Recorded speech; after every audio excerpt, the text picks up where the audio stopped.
भन्ने गरिन्छ कि मन यो संसारको सबैभन्दा शक्तिशाली चिज हो।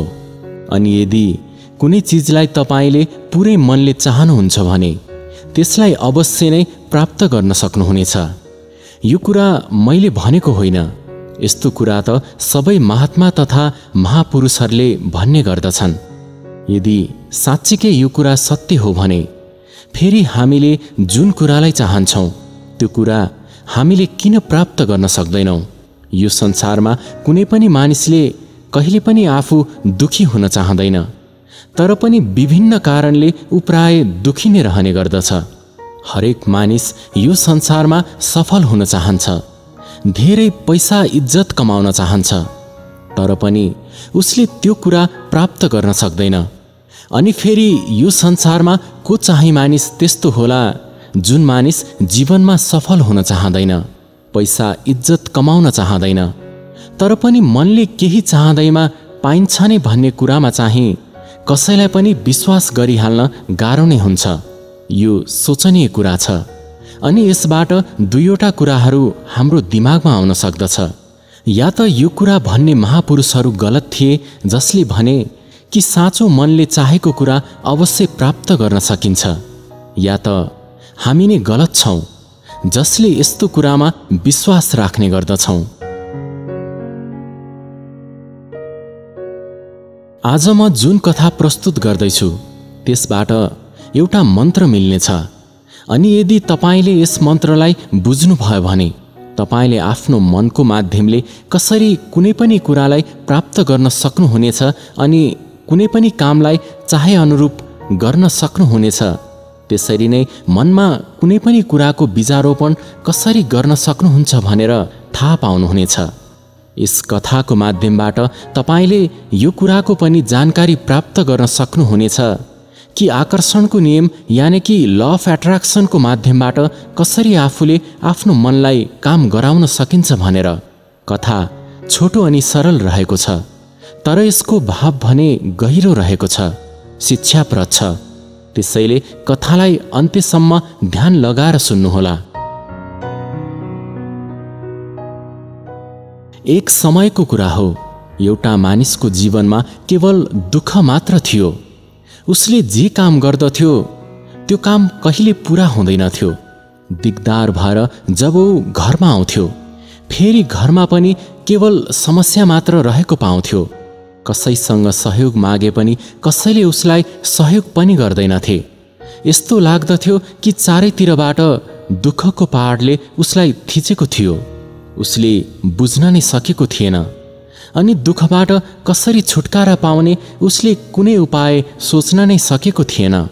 ऊ दिनरात यही सोचिरहने गर्दथ्यो कि आफ्नो दुःखबाट कसरी छुटकारा पाउन सकिन्छ भनेर।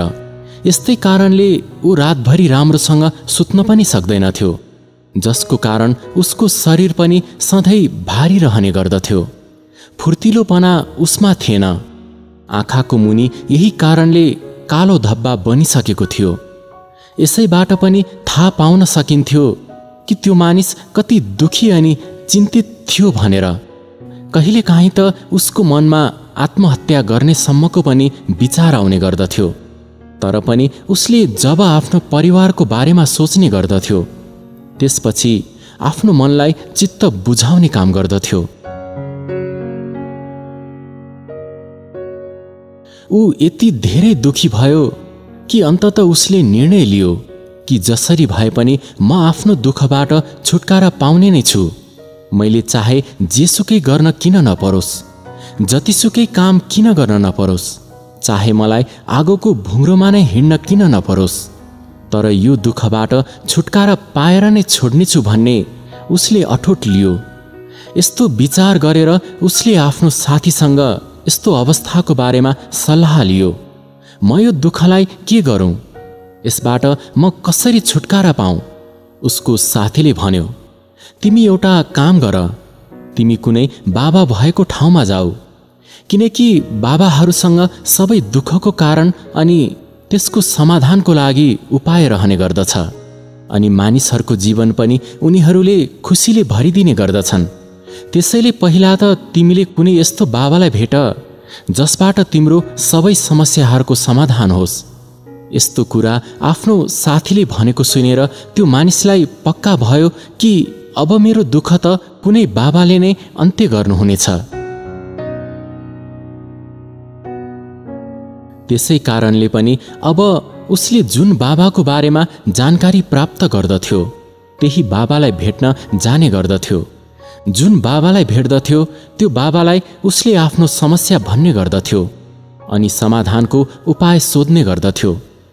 उसले भन्ने गर्दथ्यो, चाहे जे होस् बाबा, म जेसुकै पनि गर्न तयार छु, तर मलाई आफ्नो समस्याबाट छुटकारा दिलाइदिनुहोस्, मेरो जीवनलाई सुधार दिनुहोस्। बाबाहरूले पनि केही झारफुक आदि गरिदिने अनि बदलामा राम्रो दक्षिणा लिने गर्दथे अनि भन्ने गर्दथे कि मैले अब सबै काम गरिदिएको छु, तिमीले मैले बताएको विधि अनुसार पुरै मन लगाएर मैले भने अनुसार गर्नु, तिम्रो जीवन सुखमय हुनेछ। बाबाले दिएको सल्लाह अनुसार त्यो मानिस घर फर्केपछि सबै विधि अनुसार नै जसो जसो बाबाले भनेको थियो त्यही अनुसार विभिन्न कामहरू गर्ने गर्दथ्यो। तर जति नै विधि अनुसार काम गरे तापनि उसको जीवनमा भने कुनै पनि प्रकारको परिवर्तन आउँदै आएन। यसको विपरीत उसको जीवनमा झन् धेरै समस्याहरू थपिन थाल्यो। जुन बाबालाई उसले भेट्दथ्यो, सल्लाह लिन्थ्यो, उनीहरूलाई केही दान दक्षिणा दिने गर्दथ्यो, जसको कारणले पनि उसँग भएको केही पैसा पनि कम हुँदै गइरहेको थियो, जसको कारणले उसको जीवनमा दुःख झन् थपिन थाल्यो। फेरि उसले महसुस गर्न थाल्यो कि बाबाहरूको सल्लाहले त उसको दुःख घट्नको साटो झन् बढी पो रहेछ। अब ऊ झन् अलमल्ल पर्यो कि अब के गर्ने भनेर। फेरि बाबाहरू भएको ठाउँमा जाउँ या नजाउँ। यतिकैमा एउटा मानिसले उसलाई सल्लाह दियो कि तिमी एउटा पण्डितलाई बोलाऊ अनि आफ्नो घरमा पूजापाठ गर्न लगाऊ। तिमीले घरमा पूजापाठ गर्यौ भने घर शुद्ध हुनेछ।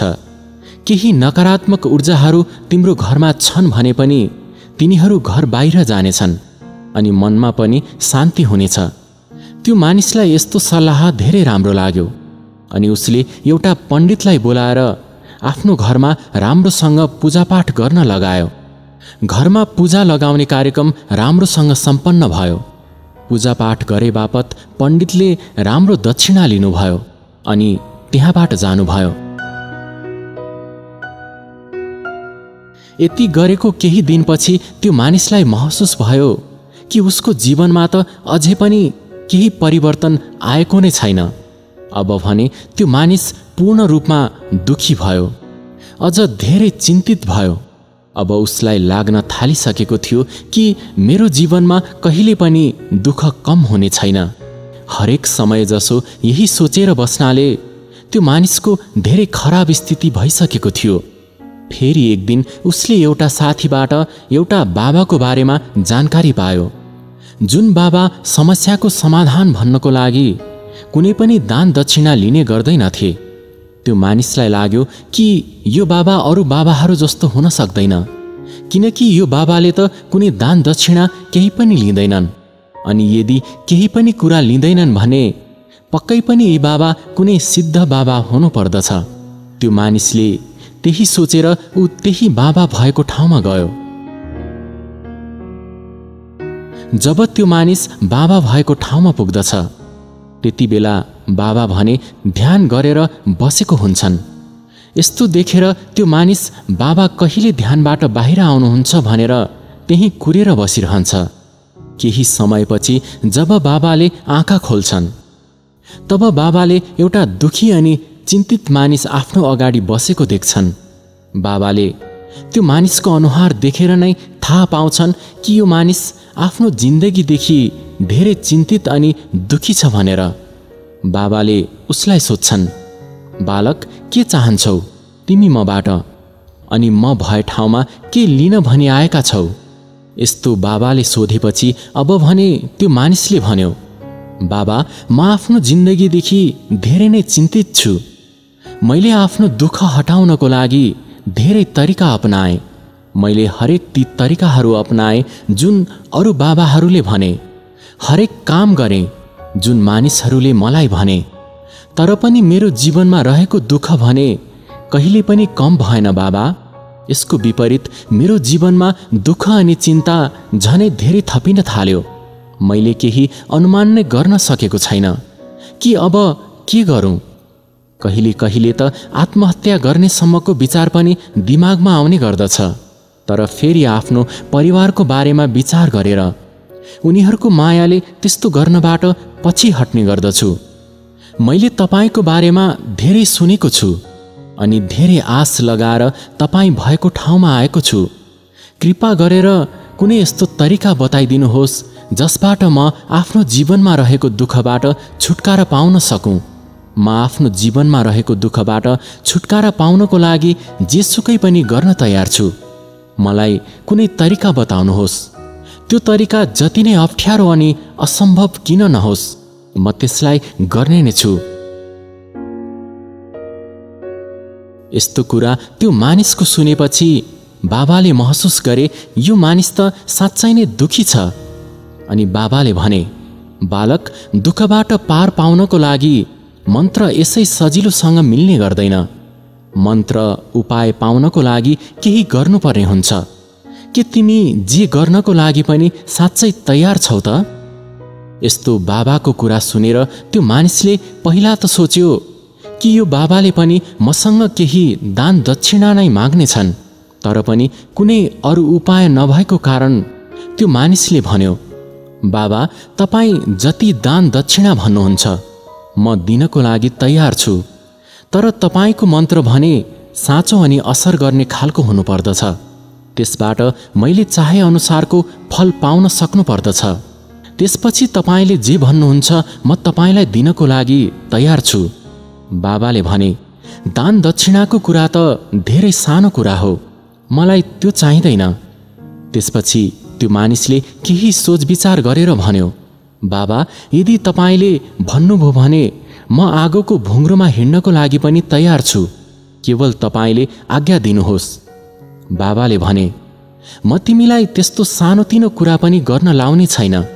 म तिमीलाई जे गराउनेवाला छु त्यो धेरै कठिन कार्य रहेको छ। के तिमी त्यो गर्न सक्छौ त? त्यो मानिसले भन्यो, बाबा, तपाईँ मलाई भन्नुहोस् त, मैले के गर्नुपर्दछ? म त्यही गर्नको लागि तयार छु। त्यसपछि बाबाले भने, जब तिमी यहाँबाट घर जान्छौ त्यति बेला बारम्बार मनमा यही कुरा दोहोर्याएर जानु कि म सुखी छु, म सुखी छु, म सुखी छु। तर ध्यान राख कि यो तिम्रो बोलीमा भने आउन भएन, केवल मनै मनले भन्नुपर्ने हुन्छ। यस्तो कुरा बाबाको सुनेपछि त्यो मानिसले भन्यो, बाबा, यति जाबो कुरा? यो त म चुट्की बजाएको भरमा पुरा गरिदिन्छु। तर यसबाट हुन्छ चाहिँ के? बाबाले भने, तिमीले यो मैले भनेको कुरा गरेर त हेर। यसै पनि तिमीले धेरै कुराहरू गरि नै सकेको छौ, यसलाई पनि गरेर हेर। त्यो मानिसले सोच्यो, यसै पनि बाबाले बदलामा कुनै दान दक्षिणा त लिएका छैनन्, तर पनि यस्तो सानो कुरा त म गरि नै हाल्नेछु। उसले भन्यो, ठिकै छ बाबा, यो त म अवश्य गर्ने नै छु। यति भनेर त्यो मानिस त्यहाँबाट जान थाल्यो। त्यति नै बेला पछाडिबाट बाबाले बोलाएर भने, बालक, यो कुरा याद राख, जब तिमी यो मन्त्र बारम्बार भन्दछौ त्यति बेला तिम्रो दिमागमा बाँदरको याद भने नआओस् नि, तब मात्र यो मन्त्रले काम गर्नेछ। यस्तो कुरा बाबाले भनेको सुनेपछि त्यो मानिसले भन्यो, आजसम्म त मलाई बाँदरको याद कहिले आएको छैन, अब कसरी आउँछ र? तपाईँ चिन्ता नगर्नुहोला बाबा, म तपाईँले भनेअनुसारको मन्त्र आफ्नो मनमा दोहोर्याइरहनेछु। म खुसी छु, म खुसी छु, म खुसी छु। यो भन्दा बाहेक मेरो मनमा दिमागमा कुनै पनि बाँदरको विचार र सम्झना आउने छैन। यस्तो भनेर त्यो मानिस त्यहाँबाट गयो अनि उसले हिँड्दा हिँड्दै सोचिरहेको थियो कि म सुखी छु, म सुखी छु, म सुखी छु। यही कुरा बारम्बार मनमा नै दोहोर्याउँदै ऊ केही पर पुगेको मात्र थियो कि अचानक उसको दिमागमा बाँदरको सम्झना आयो। तर पनि ऊ मन्त्र जपिने रह्यो अनि हिँडिने रह्यो। फेरि उसले सोच्न थाल्यो कि आजसम्म त मेरो दिमागमा बाँदरको कुनै विचार अनि सम्झनासम्म आएको थिएन। फेरि आज मेरो मनमा बाँदरको विचार कसरी आयो? यस्तो सोच्दा सोच्दै उसले अब बाँदरको विचारलाई मनमा राखिसकेको थियो। केवल यो बाँदरको विचार मेरो मनमा कसरी आयो भन्नेमा नै उसले अब विचार गर्न थालेको थियो। अनि उसले अब भुलिसकेको थियो कि उसलाई के मन्त्र जप्नु थियो भनेर। ऊ केवल बाँदरको बारेमा मात्र सोच्न थाल्यो। फेरि उसलाई होस आयो कि बाबाले मन्त्र दिनुभएको थियो अनि फेरि उसले त्यो मन्त्र जप्न थाल्यो। त्यति नै बेला अचानक उसले आफ्नो अगाडि बाँदरलाई देख्यो। यो देखेर त झन् उसको मनमा अब फेरि बाँदरको विचार धेरै आउन थाल्यो। अनि अब उसले यो सोच्न थाल्यो, अब म कसरी बाँदरको विचारलाई मनबाट हटाउन सक्छु भनेर। त्यो मानिस चाहन्थ्यो कि कसो गरी पनि मेरो मनमा बाँदरको विचार नआओस्। यसै सोच्दै सोच्दै ऊ घर पुग्यो। तर उसले त आफ्नो घरमा पनि बाँदर नै पो देख्न थाल्यो। जब ऊ घर पुग्यो तब उसले आफ्नो श्रीमतीलाई भन्यो, ए बाँदरनी, मलाई धेरै भोक लागेको छ, मलाई बाँदर ल्याएर दे।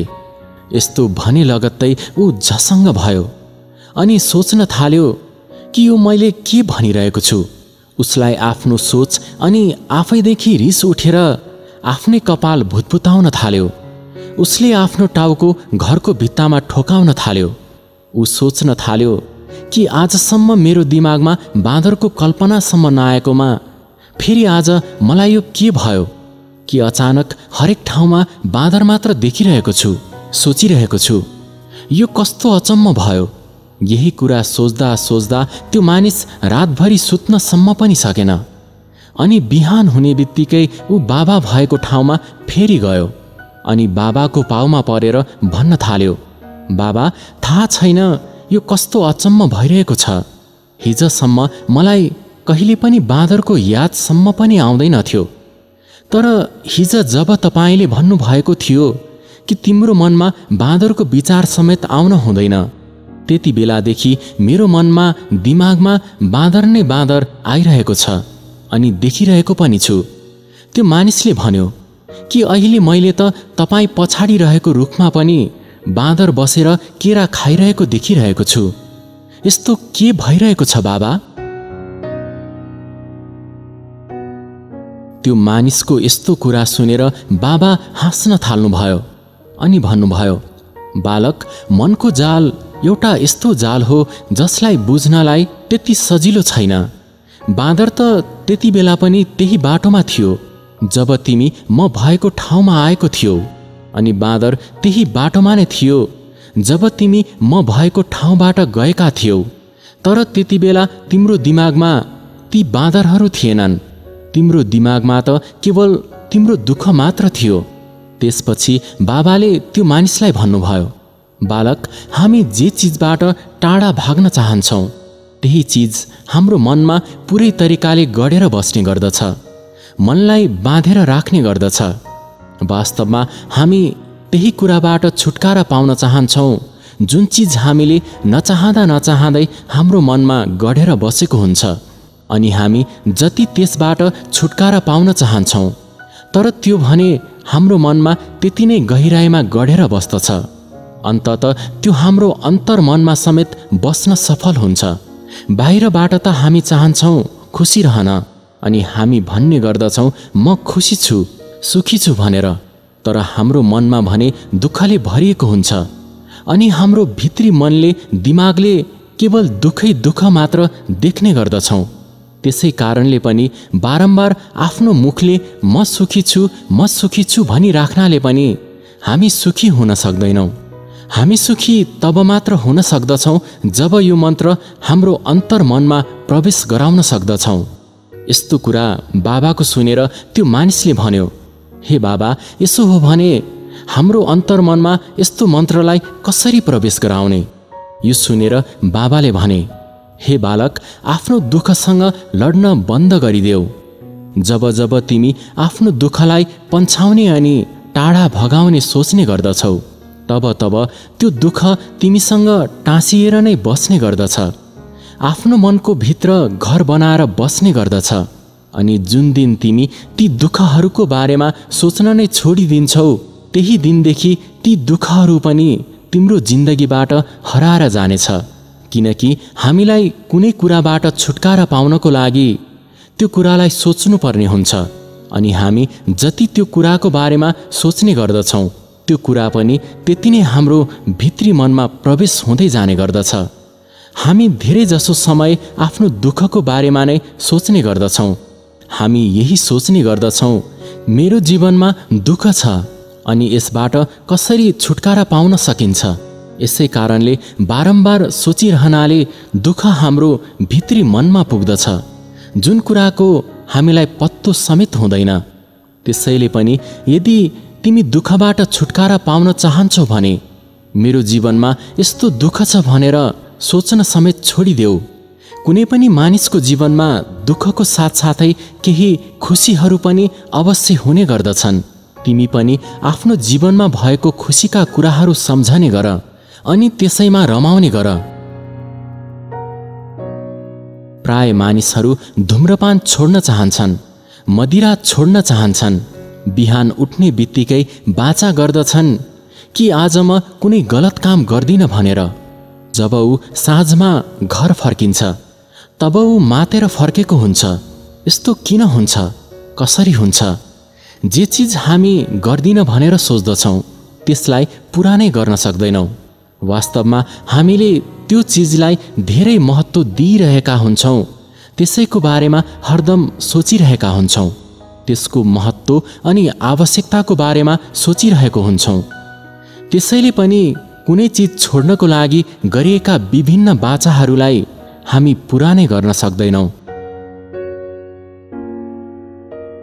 जब हामी कुनै चिजलाई छोड्न चाहन्छौँ भनेर जति धेरै सोच्ने गर्दछौँ, त्यति नै ती कुराहरूप्रति हाम्रो मन दौडने गर्दछ। हामीलाई दुःख दिने त्यस्ता चिजहरूलाई किन भयो, कसरी भयो भनेर सोच्ने होइन, बरु त्यस्ता चिजहरूको विचारलाई आफ्नो मन अनि दिमागबाट पन्छाउँदै लैजानु पर्दछ। यदि हामीले यो मन्त्रलाई बुझ्दछौँ भने हामीले जुन कुरा जीवनमा पाउन चाहन्छौँ, गर्न चाहन्छौँ अनि जिन्दगीमा सफलता प्राप्त गर्नको लागि आफूले गर्न चाहेका राम्रा कुराहरूको विचारलाई पनि आफ्नो मनभित्र प्रवेश गराउन सक्दछौँ। अनि जब एकचोटि ती कुराहरू हाम्रो अन्तर्मनमा पुग्दछ भने हामीलाई केही काम गर्न अनि जिन्दगीमा सफल हुनबाट कसैले पनि रोक्न सक्दैन।